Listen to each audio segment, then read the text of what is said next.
So in the last 2 years, I think the thing that stands out for me the most is the dedication from our team. We've been through a lot of challenging times, especially in 2023 with leadership changes and everything else. The organization now is stronger than it's ever been.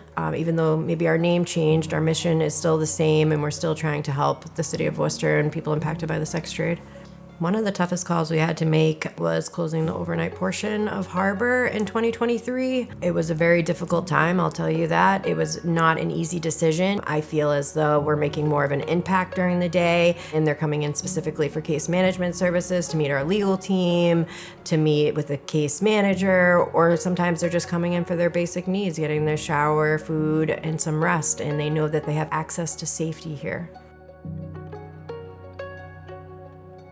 So our participants have numerous barriers and obstacles to overcome. A lot have housing insecurity, or they're currently experiencing homelessness, untreated substance use disorder, mental health issues, medical issues from being in the life. We have to rebuild and start over, basically. I mean, you can't get into recovery when you're worried about surviving. It's always been a pleasure to work with the people over here. They're doing God's work. Audra and Courtney, thank you for your leadership on this. I'm honored to be sheriff, to be here today and play a small part in this incredible program with these incredible people. And I'm so happy to have this facility in my district, and it's really great to have an organization that specializes in a type of experience that often is left out of the equation. We know better. We know that nobody chooses sex work. And because of Safe Exits, because of Lyft before them, we know better. Congratulations on a great day and the collaboration that's brought you here.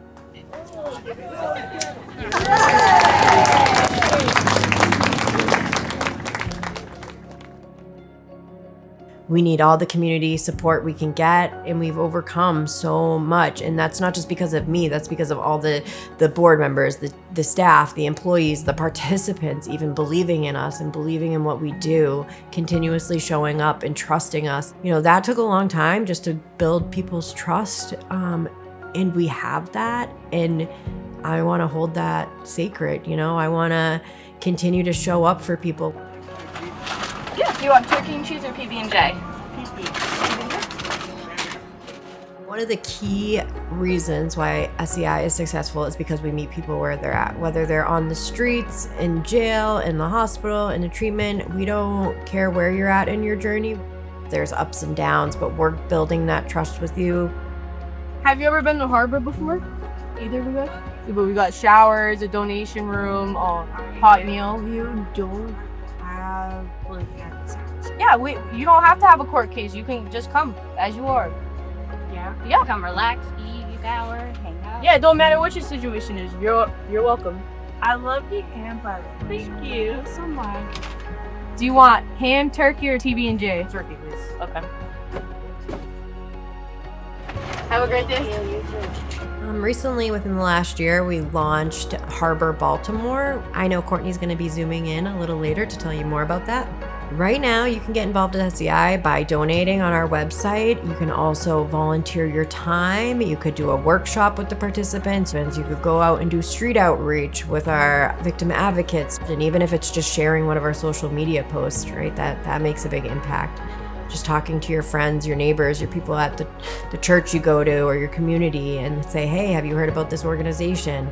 That's extremely important for us. So in 2024, we decided to launch Harbor Baltimore. So two of the biggest challenges we faced is the sheer size of the city of Baltimore. There's over 200 neighborhoods throughout the city, and that results in multiple tracks. What we've learned about replicating a successful model in a totally new city is to be flexible and to meet the realities of a situation with innovation. We realized almost right away that we weren't going to be able to cut and paste what we were doing in Worcester and Baltimore because of the size and the distance between tracks. So Baltimore is excited to have us here, and we couldn't be happier to be here. We are working with the Baltimore Mayor's Office on Neighborhood Safety and Engagement. We are working with the Food Project in Southwest Baltimore. We are collaborating with other service providers to establish referral systems. Looking forward to the next 3 to 5 years, SCI's focus in Baltimore is to solidify our presence and expand our services. Our hope is to have multiple drop-in centers up and running 365, 12 hours a day, much like they operate in Harbor Worcester. And we would also like to be opening treatment programs that are specific to the needs of folks with lived or living experience in the sex trade, like Jana's Place that's operating in Massachusetts. Looking ahead to 10 years, our hopes for SCI is to expand our footprint nationally and to bring the services that we are building here along the Eastern Seaboard to other parts of the country in need. So at the end of this video, we're going to be jumping into our Fund the Need portion of the evening. And that is a great way to support the work of the organization and the people we serve with your friends and family. Thank you for coming out tonight. We're excited that you're here and we're grateful for your support.